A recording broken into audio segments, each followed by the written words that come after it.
done videos on electric bikes, motorcycles, stand-up scooters. Why not a sit-down scooter? Now this one is not released, so I have to get that out there out front. And Blake's still working in the back. Should I leave that in? Yeah. Okay.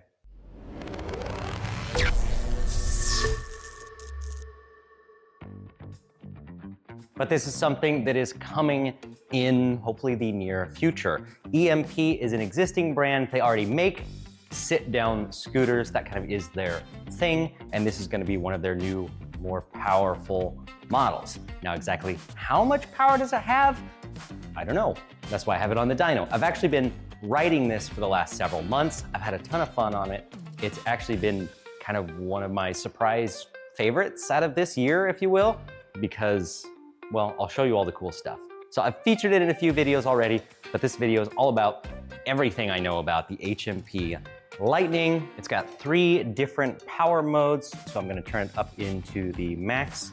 I've got the battery fully charged, and the speedometer is in kilometers an hour, not miles per hour, and I don't know if there's a way to change that, unfortunately, so that's just gonna be what it is for this video. So let's give this rear hub motor a nice spin up and see how much torque this thing has. I think it's gonna do pretty good. 3, 2, 1.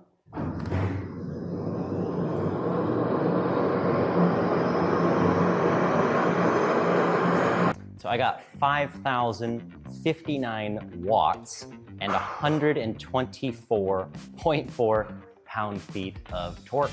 That explains why this thing launches off the line so well. Let's write that down. Let's see where that puts it on the dyno board. Most people would refer to this as a scooter or a moped, but really this category, I'm gonna have to scoot these skateboards down because there's more scooters coming. Really this category is stand-up scooters. The E-Moto is basically anything you sit down on that doesn't have pedals. The E-Ahura Night is just shy of 120 pound-feet, 5,116 watts. This is 124, 5,059 watts. So a little bit more torque, slightly less wattage. That makes sense because I do feel like this takes off a lot quicker than the chopper does. But then the chopper has a slightly higher top speed. So this one's gonna launch quicker, maybe go up a hill slightly faster. This one's gonna get a slightly higher top speed. At least for now, that's the way it goes. I think we can soup this one up and make it a little faster. Let me run you through the features of this thing that I like. First, my favorite thing, not that. Turn the key to the left, and here you have the largest storage compartment of any other e-bike, motorcycle, basically anything I have in the shop, just built in. I've got the charger just set in right there, but you can fit in a full-size motorcycle helmet. If you don't have a helmet you want to store in there, you could fit a really decent shopping haul in there. Like you could fit a full gallon jug of milk, grocery bag. This thing really is nice for running around and doing errands. I took this to the store the other day because I needed to get a tool. I didn't want to throw a backpack on, so I grabbed this bike out of the shop because I knew I had all this storage space underneath there that I could use. And then the second thing I probably like about it is this big seat. It is one of the most comfortable things to ride, and it's big enough for 2 people. It's got a backrest on the back. They've got a nice little spot to put their feet down right here. So this is one of the best 2-up options I have in here right now, even up against some of these other motorcycles. There's a kickstand, side stand right here that pops down. That's pretty normal. Everything else basically in this shop has a side stand. Now, if we go to, say, one of these cargo bikes over here, you're also gonna have a different kind of stand called a center stand. Flyer has it, the Aventon has it. Now, it used to be that motorcycles, back in the day, I feel like had side stands, and then they often had center stands as well. So you could put the bike upright straight. It's not leaning to one side. It's easier to park in some scenarios. It's easier to work on it sometimes. And that's one of the things I really like about this. This also has a center stand. I can't put it down on the Dyno, but you got the side stand up there, center stand back here, and that to me is just a nice little touch. This, of course, is the big 5,000 watt rear hub motor. These are 12-inch wheels and tires, 4-piston disc brake up in the front. Come around to the other side and you can see that we have another 4-piston caliper and disc brake in the back. Suspension has a little bit of adjustment to it here. And this thing is completely set up with lights. You have brake lights, turn signals, headlights, everything you would need to be a legal moped. Helps if I turn it on. The turn signals not only have an indicator up on the screen, but they have an audible beep, which is something I almost never see. It's kind of nice. So the indicator on the screen is so big, and with that audible beep, you're never gonna leave your signals on accidentally. It's got a proper horn.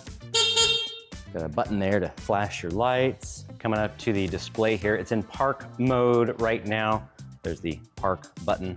Now it's ready to go. Push that again. This is the power mode. So you have 3 different settings, 1, 2, and 3. 3 being most powerful, 1 being the least. Pretty much, I always just leave it on 3, but it's actually really torquey in any of those modes.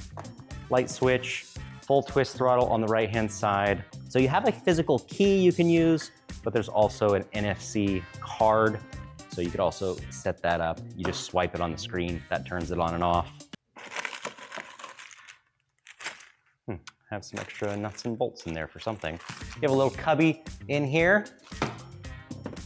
Even my giant phone fits in there. And check this out. There's a USB port right there. So you could put your phone in there, plug it in, run it off the main battery. There is also this little hook right here.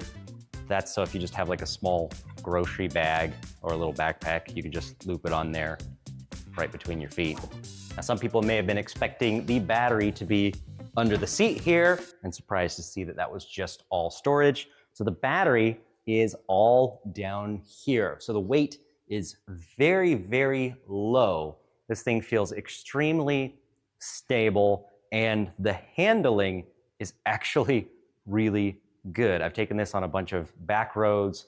I've commuted to and from work with it a bunch of times. I don't know for sure what the top speed is. I'll have to try and run the GPS and confirm that.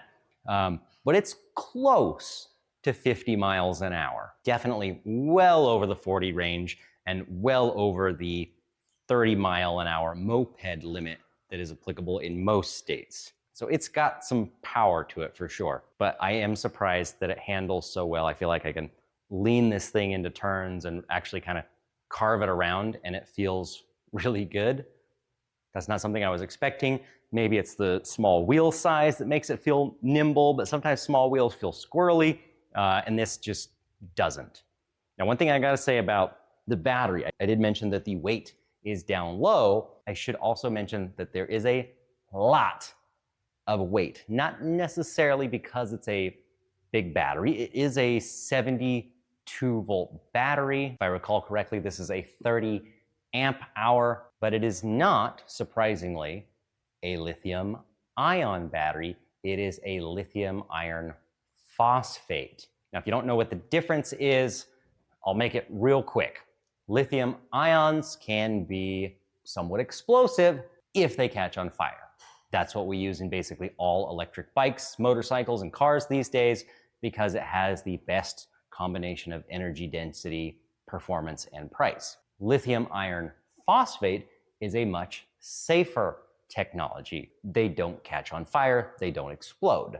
The downside to that technology is that they are heavier and they take up more volume. So this is a 72 volt, 30 amp hour battery in here with lithium iron phosphate. You could actually fit double that capacity, a 72 volt, 60 amp hour in that same space if you went with lithium ion. But the other advantage to lithium phosphate is longevity. They can go for several thousand cycles before they wear out. Now, the reps from EMP have told me They want this scooter to be used basically every day, all day. They want people to buy this thing, use it in the cities of San Francisco or wherever, and do food delivery or courier services or commute with it and go up and down steep hills without this rear hub motor burning up and without this battery wearing out. They want this thing to just be uber reliable in every possible way. So that's why they have gone with the lithium iron phosphate or the LiFePO4 chemistry that we don't normally see on electric vehicles like this. Now, as far as specifications go, the last specific thing I have for you, but I don't really have a specific number, I should say, is the price. It's not launched yet. The price is not set in stone. But what I can say is that it's expected to be under $3,000. Now, my opinion is that that is a bargain for under $3,000. If it really comes out for the price that they really told me, which they said not to say, then this is going to be a killer deal. This is a really good way to get around. It has been very reliable for the several months that I've actually had it. It's had zero problems. It's faster than I expected, more fun than I expected, and I really don't think you could go wrong with that price. Do I wish it looked like some sort of sleek motorcycle? Of course, but this thing actually is very practical, and I get it. Now that the dyno run is done, let's take it for a spin.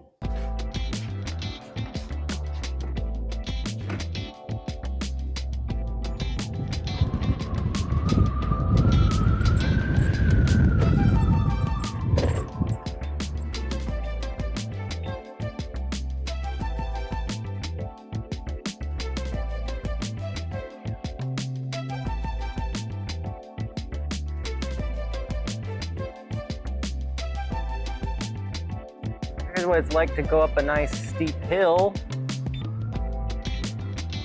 We just give it a little bit of throttle and up it goes. I mean, we're catching up to this van, no problem. Actually having to let off the throttle. So this thing is perfect for around town stuff. Now I said I've commuted on this.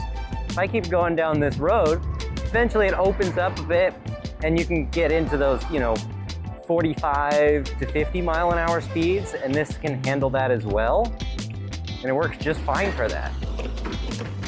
So if you live like just outside of town and you can at least avoid hopping on, say, a highway, then this can do everything.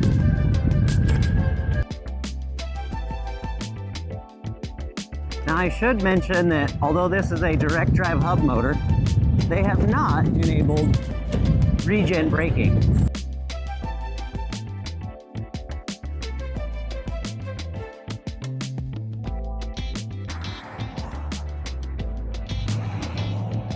How many times can I go around the roundabout?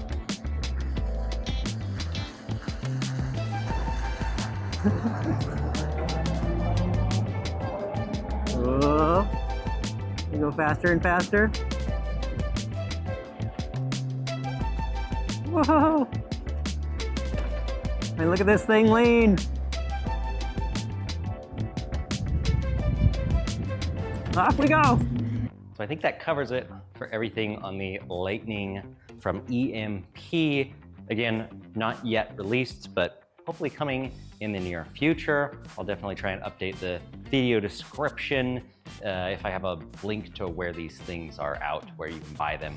For now, I guess I'll just put a link to their current website and hopefully they'll pop up soon. If you want some very fun, affordable, reliable transportation, you'll definitely want to keep your eyes on this one.